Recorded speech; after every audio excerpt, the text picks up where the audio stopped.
Bon début de soirée sur la première et merci de nous rejoindre pour la deuxième partie de Déclic. C'est le quart d'heure européen comme chaque mercredi.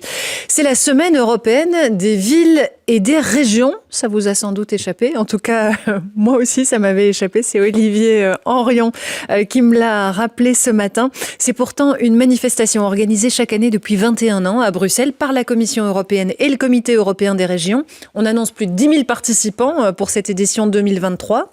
Alors l'objectif, il faut savoir, c'est de mettre les villes et les régions sur la carte de l'Union européenne parce que ce sont elles qui doivent mettre en œuvre la plupart des politiques décidées à l'échelon européen, mais aussi parce qu'avec la politique de cohésion de l'Union européenne, c'est un tiers du budget européen qui part vers les villes et les régions. Les élus locaux et régionaux veulent donc faire entendre leur voix, surtout que l'élargissement de l'Union européenne qui se profile à l'horizon pourrait leur faire perdre une bonne partie de ce pactole. Alors parmi les voix fortes de ces régionalistes européens, il y a une voix belge que nous connaissons bien, celle de Karl-Heinz Lamberts. Bonsoir et merci d'être avec nous. Vous êtes un pilier du paysage politique belge, ancien ministre-président de la communauté germanophone et aujourd'hui parlementaire germanophone, aussi ancien président du comité des régions. Vous en êtes aujourd'hui membre. Alors on va faire un petit bilan de la politique de cohésion en Europe, tracer quelques pistes aussi pour le futur. Mais d'abord, Olivier, vous avez une confidence à nous faire. Mea culpa, mea maxima culpa, oui. J'ai été biberonné à la politique régionale de l'Union européenne. Une bonne partie de mes études y a été consacrée. C'est la politique régionale qui m'a fait venir à Bruxelles. Et j'ai même travaillé un temps au Comité européen des régions, convaincu que la construction européenne ne pouvait se faire que si l'on réduisait l'écart de développement entre les différentes régions de l'Union.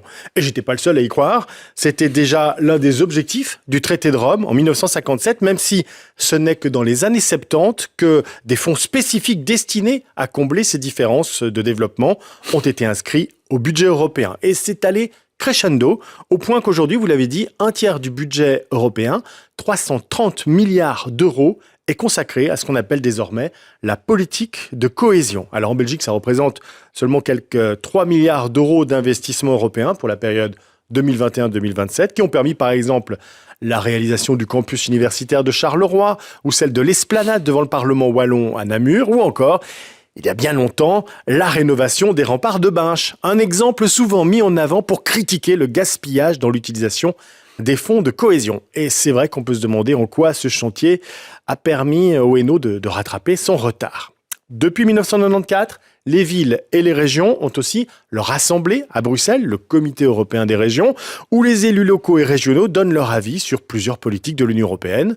Son président, le portugais Vasco Cordeiro, rappelait encore cette semaine pourquoi il est important d'entendre leur voix dans le débat européen.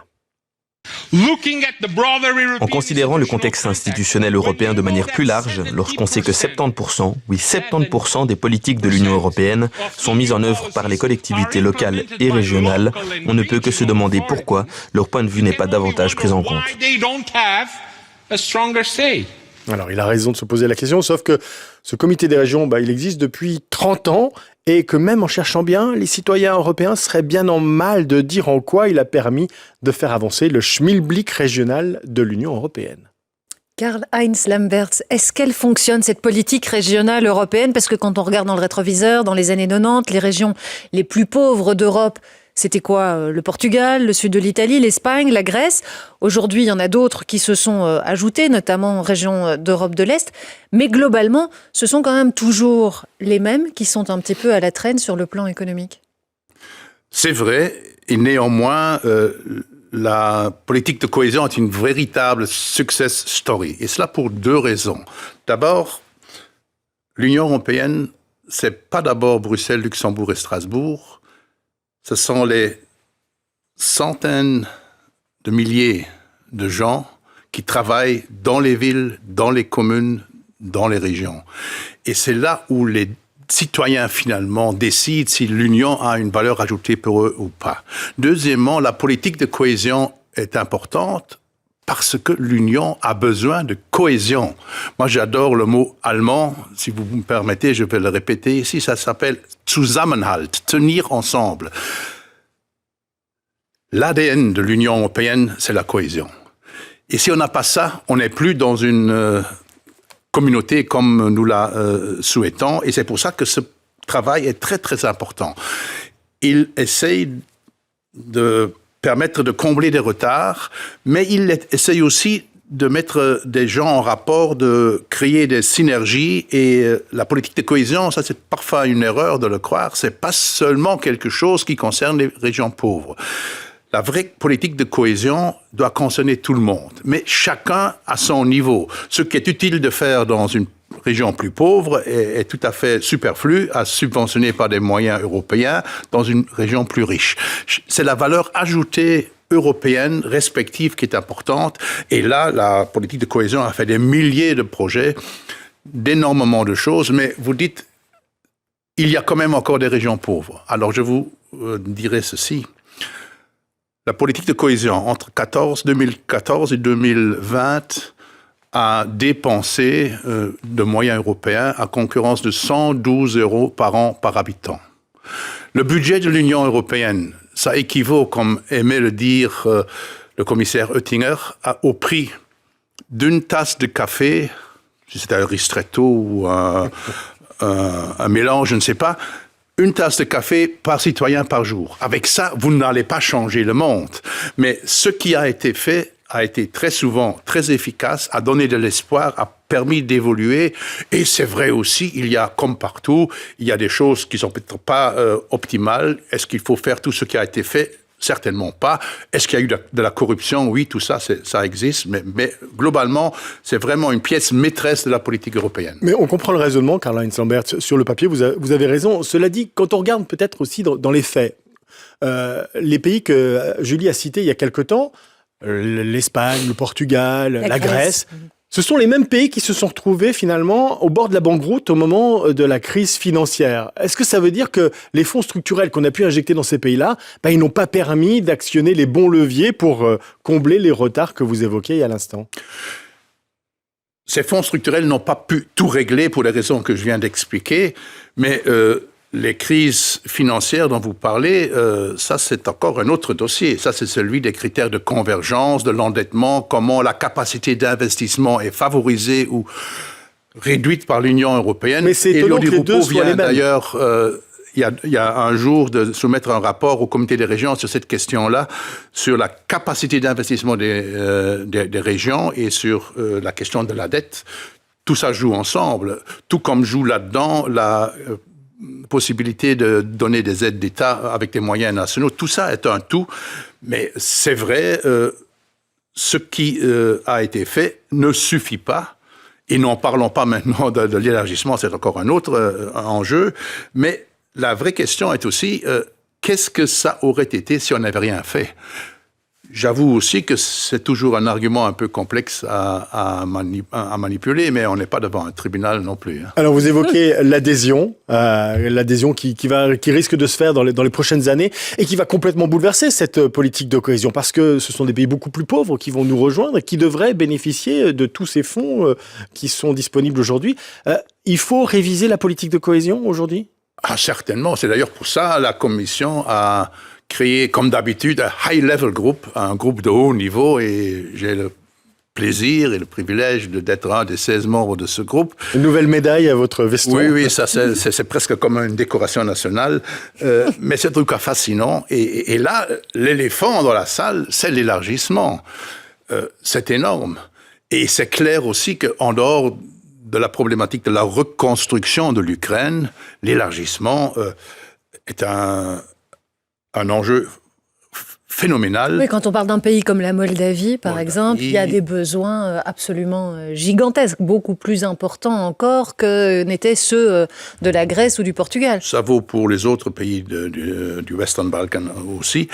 C'est un grand enjeu, mais voyant ce qui s'est passé, ce sont quand même des pays qui ont bénéficié de cette politique de cohésion, qui ne se sont pas si mal développés que ça. Regardons le Portugal d'aujourd'hui, il ne va pas si mal que ça. Et sans la politique européenne, ça n'aurait pas été la même chose. Mais quand vous dites que c'est l'éléphant dans la pièce, expliquez-nous pourquoi. Oui, et deuxième exemple, la Pologne, parce que ça me permet de parler de l'éléphant. la Pologne est le pays qui a le plus profité de la politique de cohésion et économiquement, elle a bien évolué. Ça, ce qu'on ne peut pas dire sur d'autres domaines. Quand on parlera de conditionnalité, on reviendra à ça.